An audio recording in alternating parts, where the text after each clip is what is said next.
Hi, this is Shelly from Hodgepodge Hoosiers. Today I'm going to be making my grandma's recipe for, she called it cream fudge. It's basically a vanilla fudge. I've got a half a stick of margarine in the pot. I'm going to be adding, sorry my hands are in the way, 3 cups of sugar. This is a 1/4 cup, so I'll be doing 12 of these. 1, 2, 3, 4, 5, 6, 7, 8, 9, 10, 11, 12. Definitely not a sugar conscious dessert, but I usually only fix it at Christmas. I've also, you want to get this done before you start. I buttered a pie plate. Just butter it up real good, because we'll be pouring that into it when we're done. And you're going to take 1 can of evaporated milk, pour over it.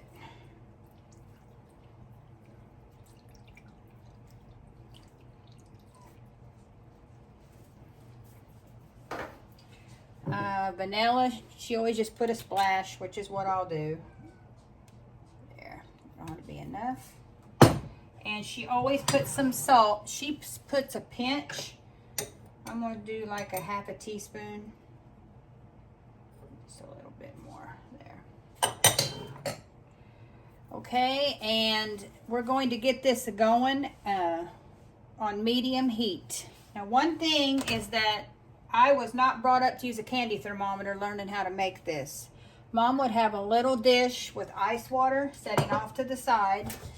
And whenever it gets close, we start checking it for the softball stage.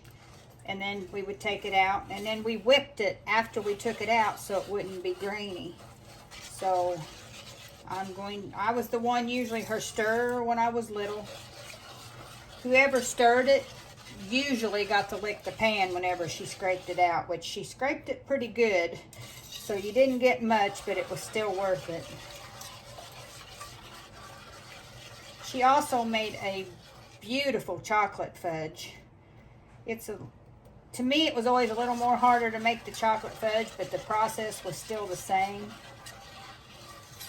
Now, once this gets to bubbling, you're going to want to stir it constantly so it don't stick, because you don't want it scorching and getting them brown specks in it. So when it gets to that stage, I'll bring you back and show you, so you don't have to just sit here and watch me wait. Okay, here we go. Got her boiling. Now you want to see the bubbles change. You want to see it go down some. The hotter you can keep it, the faster it boils, the faster it goes.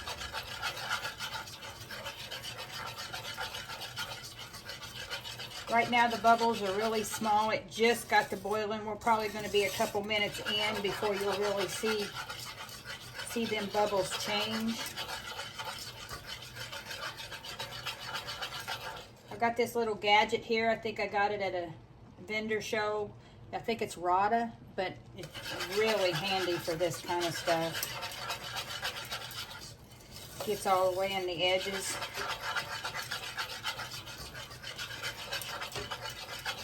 Yeah, I was usually the one that would have to stir, me or my sister, when we was young, making fudge for Mom, and now know that Mom probably just really hated stirring because it isn't no fun. It's the worst part of making fudge, but it is worth it. And it probably is the reason that I only make it once a year. That, and it's not the healthiest for you, but it's not going to stay here to be eaten by us. It's going to a family gathering.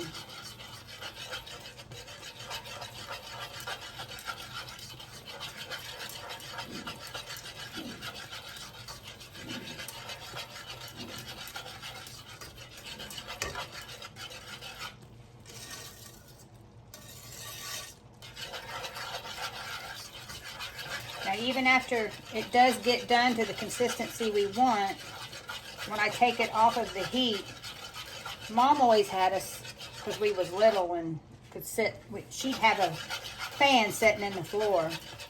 and she'd have a bath towel back then folded up, and we would put this pan on it. She always done her fudge in a skillet type pan, and we would hold it up, tilt it like this, and we would beat it until it started to cool and was thickening up, because she said that always helped get the grain out of it, tasting so grainy. You had a smoother fudge.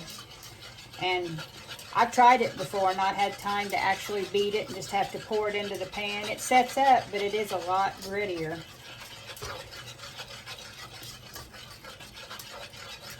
So I try to still set and beat it till it cools and gets a little thick.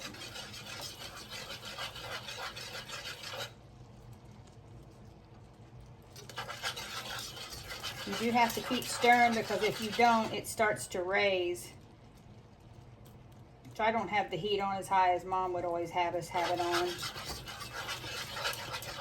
My arms and stirring arm don't go as fast as it used to.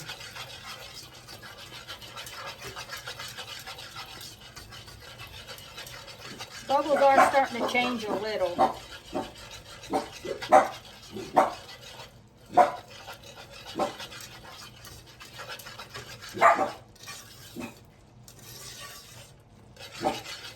It already smells good.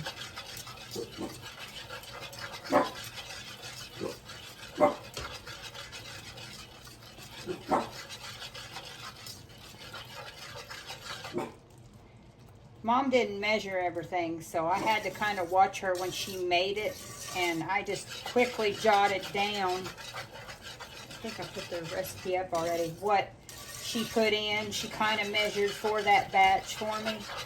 Everything was done from her memory. Same way with the chocolate fudge. She still, the recipe that she gave me for it, she don't measure out the cocoa. She just tells me how it should look after you sprinkle it over the top of all the other ingredients. And it always turned out.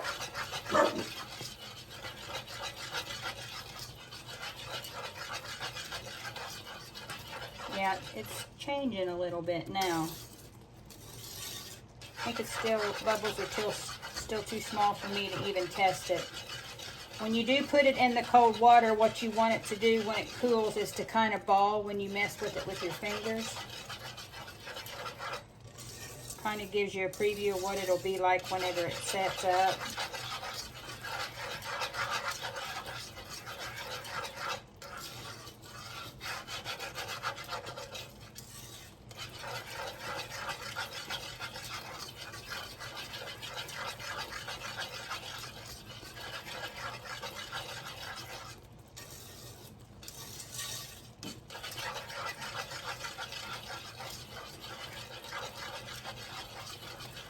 I know I keep apologizing for the little doggies barking. I babysit my grand doggies too. And it's kind of hard to shut the camera off, and then you're going to lose where I'm at. So I hope when they bark you can still hear me.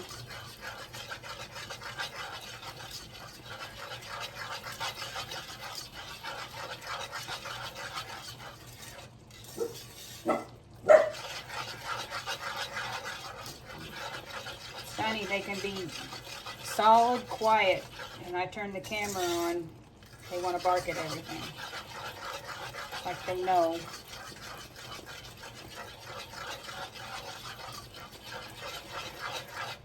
Starting to change how it feels. Let's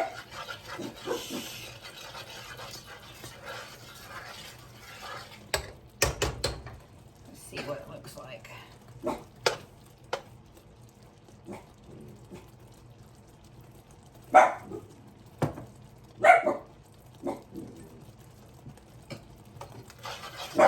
Off a couple of seconds.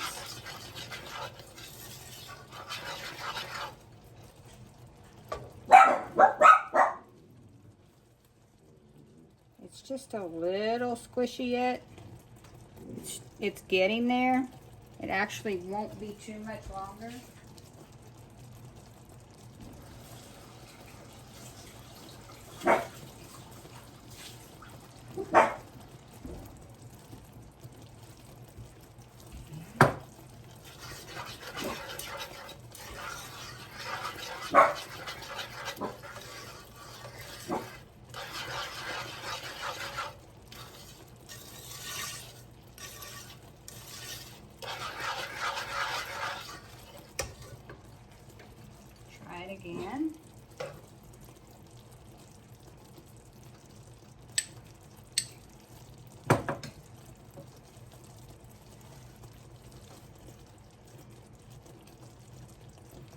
know it's cloudy and you can't see it.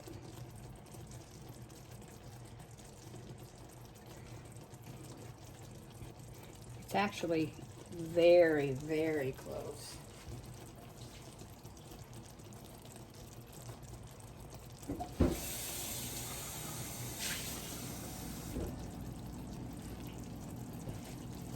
I don't even know what the degrees is on a candy thermometer for making this. This is how I was taught.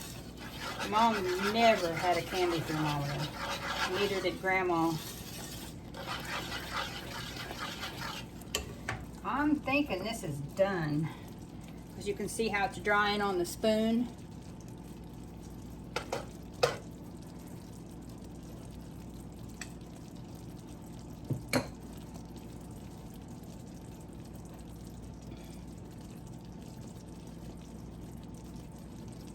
It's still warm.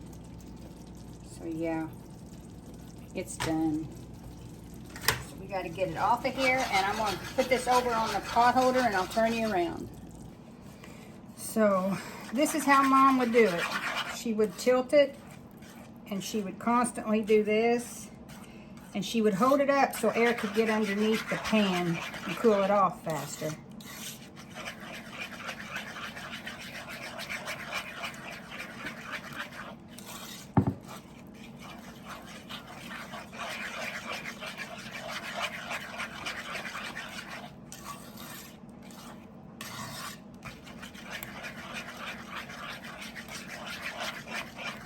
Looks like I managed to get it made without sticking any to the bottom. To be honest, that's rare for me. But I do like this skillet for that kind of stuff.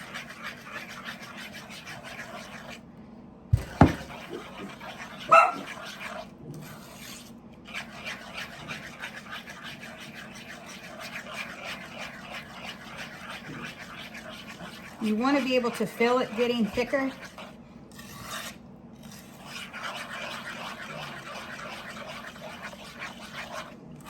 As it cools. You don't want it to get too thick or it's not going to go into the plate real smooth. It'll be clunky. So there's kind of a certain time you just know.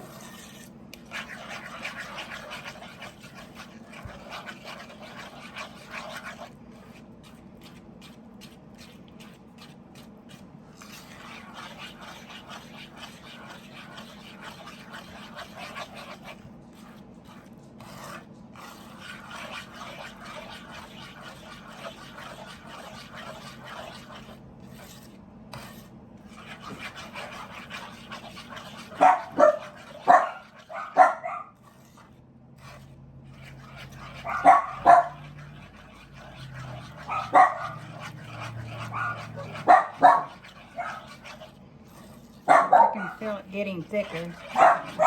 Guys, shush.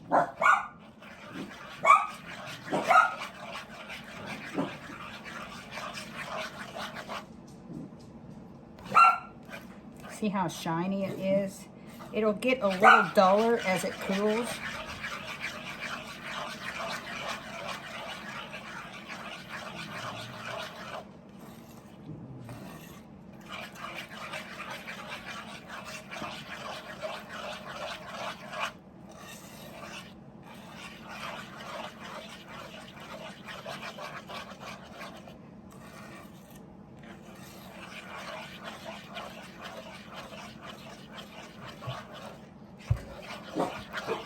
Now sometimes when Mom would make this and she needed it to set fast, she would have a big cake pan and she'd put ice cubes in it, and that would be what we set. The cake pan would be under here, and we would set it on that ice so it would set faster. This is starting to get thicker.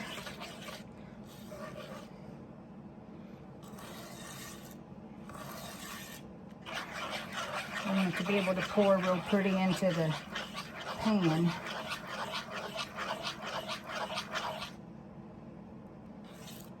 See how it's taking its time to go down now? It's getting about ready for me to pour. I'm gonna call it done.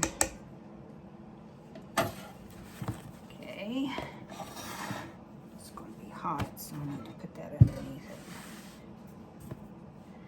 All right. That is so pretty.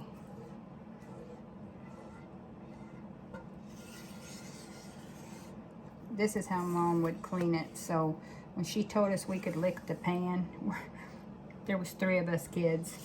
The one stirring always got dibs on this, and then everybody else got the pan. But she always scraped it out for as much as she could get out of it. So now I'll put this in the fridge until it cools. Well, you don't want it setting totally. I shouldn't say that. You want to bring it out of the fridge before it's totally cool, so you can go ahead and get it cut into squares. And then you finish letting it chill, and then they'll come out better. If you wait till it completely sets and then cut it, you're going to get a rough cut. So I'm going to let this set in the fridge a little bit, and then I'll be back. Okay, it's been in the fridge for probably 10 minutes, but it's already ready to be cut. See, if you wait till it's still warm in the center, you're going to get these smooth cuts. And if I'd have let it set completely, it would be more of a flaky.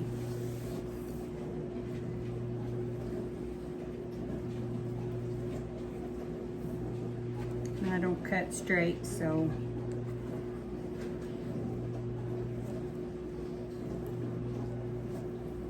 So now that it's cut, it can go back in and completely finish setting.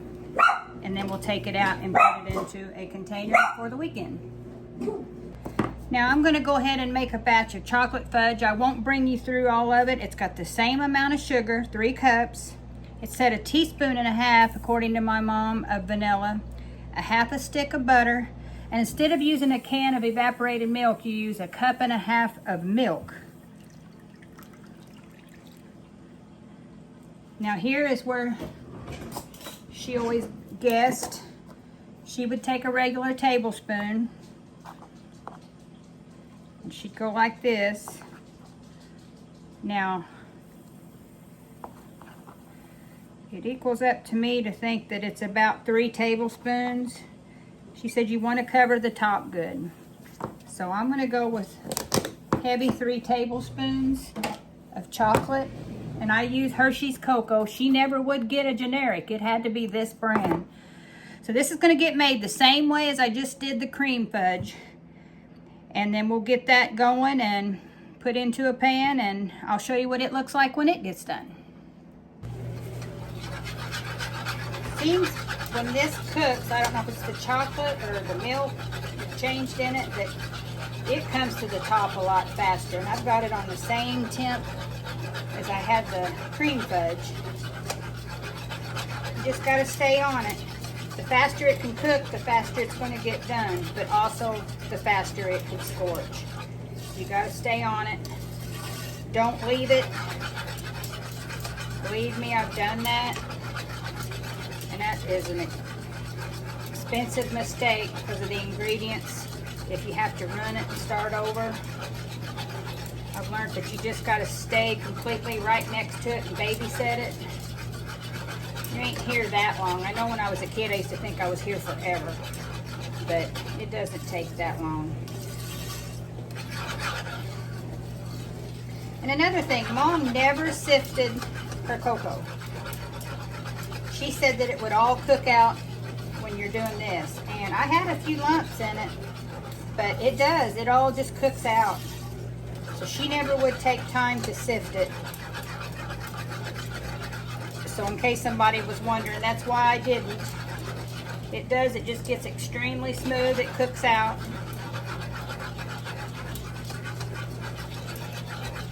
Now it's going to be a little bit on this. The bubbles are tiny. It just got the boiling good.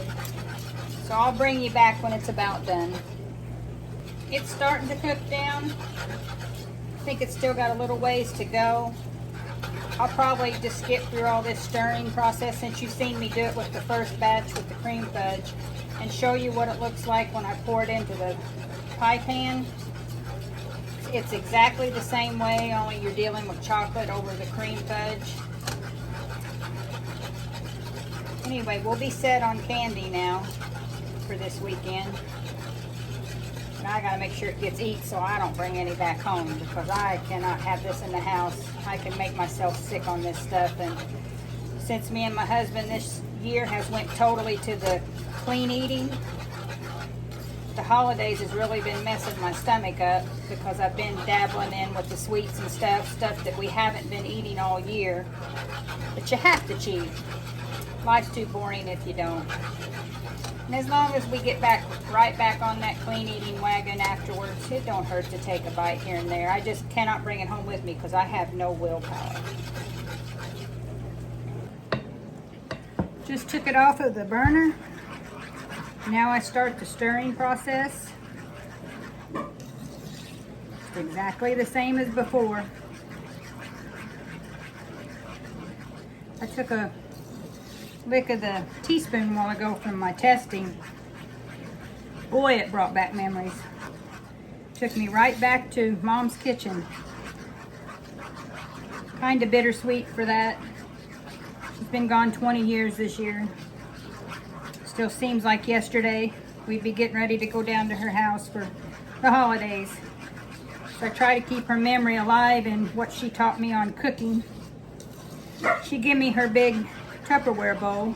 I always try to incorporate that somehow in the holidays, Thanksgiving, Christmas, because everybody knows that was her bowl.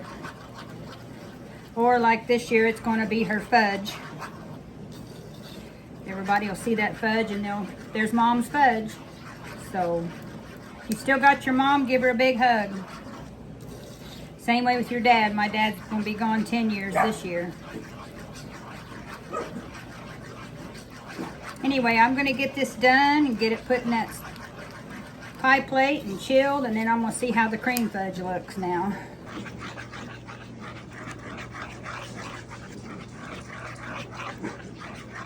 And there you have it. 2 beautiful pie plates full of fudge. I'll let it finish completely setting up. Just got this in cut. I hope you enjoyed these videos. And I hope you all have a Merry Christmas and a Happy New Year. I hope you like this kind of content. Please like, comment, subscribe, and share if you do. And until next time, bye for now.